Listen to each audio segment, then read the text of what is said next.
Halo sahabat Radian, saya dengan Dokter Ita. Jadi di sini saya ada pasien bebek yang dimana pasti sahabat Radian nggak nyangka nih kalau bebek bisa juga dibawa ke klinik. Oke, nah di sini bebeknya mengalami kepalanya kayak muter gitu atau kita sebut biasanya dengan tetelo ya. Pasti kan sahabat Radian tahu tuh tetelo itu kayak gimana. Jadi kayak kepalanya muter nih kayak gini gitu. Nah, untuk pengobatan dengan kasus bebek yang seperti ini kan bisa kita lihat ya, lehernya dia kan miring nih atau kayak miring ke bawah gitu. Otomatis kan dia kan bakal susah buat dia makan. Nah, kalau bebeknya susah makan, otomatis kan dia pasti dehidrasi. Kalau dehidrasi berarti harus diinfus, jadi nanti bebeknya akan kita infus. Kemudian, karena dia juga kondisinya lemas, dia butuh multivitamin atau penguat otot biar imunitasnya juga naik. Nah, selain multivitamin, kita juga berikan antibiotik ya, antibiotik untuk mencegah infeksi sekunder. Tapi perlu diingat, antibiotik tidak boleh digunakan sembarangan. Oke.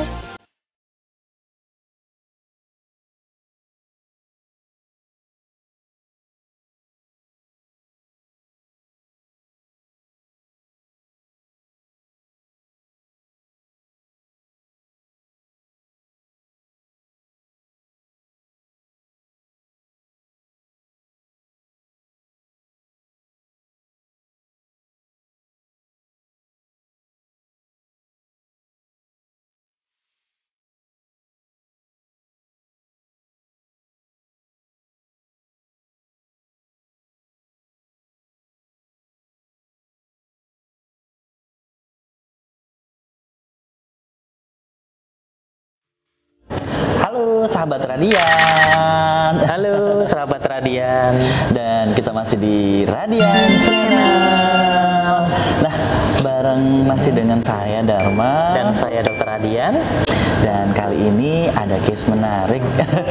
Nah, mungkin banyak benar kata Dokter Ita tadi ya, bahwa banyak orang yang menyangka bahwa ke dokter hewan itu hanya untuk bawa kucing, bawa anjing. Ternyata banyak banget hewan yang bisa kita bawa ke dokter hewan.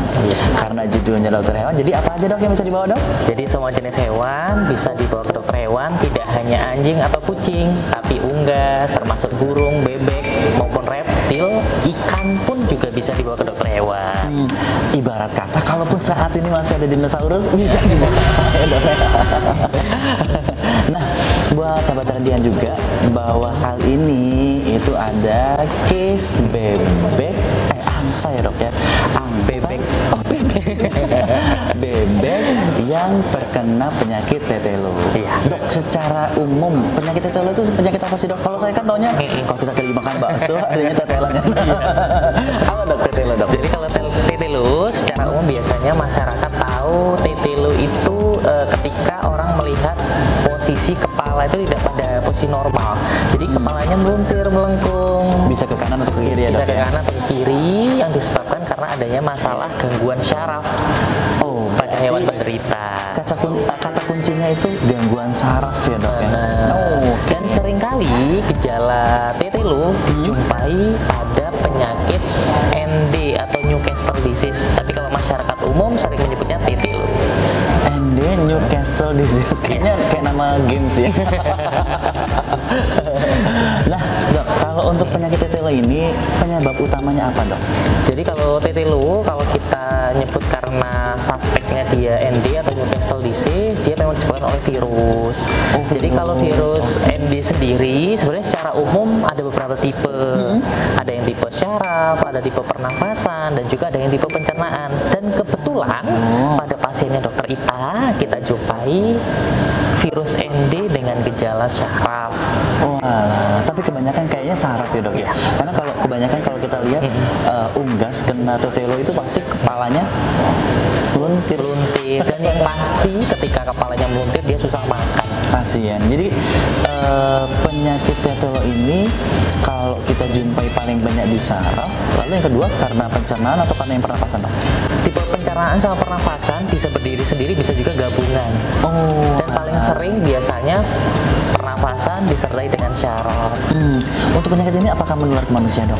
Kalau untuk penyakitnya sendiri, dia tidak menular ke manusia, tapi antar unggas dia sangat menular dan seringkali tingkat kematian tinggi, bisa sampai 70-90%. Oh, alah, kayak penyakit panleukopenia kalau Iya, yang di kucing. Kalau di anjing dia mirip seperti distemper. Kalau distemper kan dia nyerangnya pernafasan disertai gangguan syaraf, kalau enggak terkadang disertai gangguan pencernaan.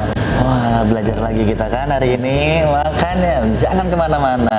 Nah, Dok, untuk penyakit tetele ini, kalau untuk antisipasinya aja biar nggak kena nih, Dok, apa yang bisa dilakukan?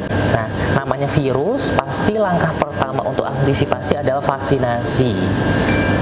Perlu Sobat Radian ketahui semua, tidak hanya anjing dan kucing yang bisa divaksinasi, di unggas pun termasuk bebek, ayam juga ada yang namanya program vaksinasi. Tapi perlu diingat bahwa jenis penyakitnya berbeda, jadi jangan sampai ke dokter hewan malah mintanya vaksin distemper, vaksin panle, berbeda ya. Jadi tetap ada vaksinnya, salah satunya adalah vaksin Newcastle disease. Ternyata ada vaksinnya juga ya, Dok ya. Jadi tidak perlu teman-teman sahabat Radian takut untuk penyakit ini karena penyakit ini ternyata ada vaksinnya. Iya. Nah, makanya teman-teman kalau teman-teman punya hewan peliharaan, baik sakit maupun sehat, dibawa ke dokter hewan untuk konsultasi, sehingga tahu ya, Dok ya, perawatan yang benar seperti apa. Penyakit tetele ini ternyata menarik ya, Dok ya. Nah, kalau sudah terkena nih, Dok, sekarang apa yang dilakukan, Dok?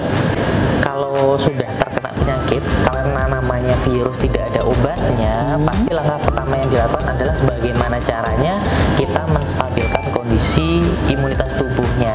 Jadi kita cari tahu dulu apa yang kurang di dalam kondisinya, Dok ya. Kalau tadi kayak dehidrasi harus diinfus. Ya. Kalau dia tidak mau makan ya harus disuapin. Iya, benar. Kalau dia kurang bagian-bagian tertentu ya harus kita lengkapin ya, Dok ya. Yang tadi Dan jangan lupa setelah kita tingkatkan imunitas, ada yang namanya peluang infeksi sekunder masuk atau penyakit lain masuk. Makanya kenapa pada beberapa kasus virus biasanya disertai dengan pemberian antibiotik dengan tujuan untuk menghindari infeksi sekunder masuk. Jadi bukan untuk mengobati virusnya. Jadi perlu diketahui bahwa antibiotik yang digunakan bukan untuk mengobati virusnya, tapi untuk mengurangi gejala atau penyakit sekunder yang akan muncul ya, Dok ya. Perlu diketahui kan, banyak sahabat Radian yang salah pengertian selama ini. Saya kalau umumnya kemarin ke dokter A, B, C, D, E, saya kasih antibiotik itu obatnya. Bukan, virus tidak ada obatnya.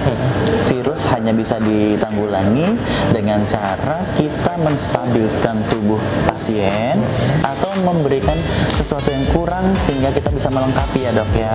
Makanya biasanya kalau ke dokter hewan, langkah yang pertama dilakukan, dokter akan memberikan treatment untuk meningkatkan imunitas, yang kedua akan mengobati gejala-gejala yang muncul, dan yang ketiga adalah obat untuk mencegah penyakit lain masuk.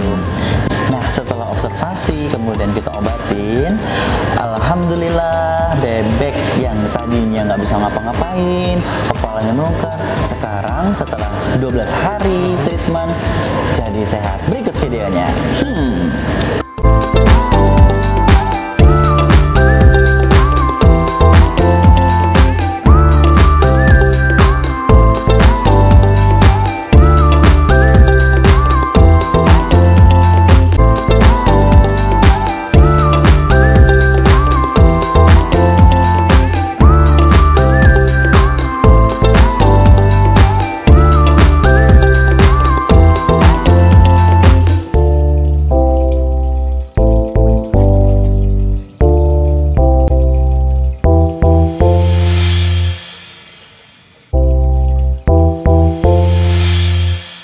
Sahabat Radian, seru banget kan? tahu penyakit tetelo dari penyebabnya, bagaimana cara identifikasinya, sampai pengobatinnya sudah tahu, dan hingga hasil akhirnya si bebek bisa selamat. Terima kasih juga buat teman-teman sahabat Radian yang sudah nonton. Subscribe jangan lupa, kemudian likes dan komen di bawah ini ya, untuk teman-teman yang pengen tanya ataupun beri masukan kita harus bahas apa lagi ya dok ya. Nah, terima kasih juga buat teman-teman yang sudah mengenyakan lonceng. Ting ting ting ting. Sampai jumpa di video-video berikutnya dan sampai jumpa.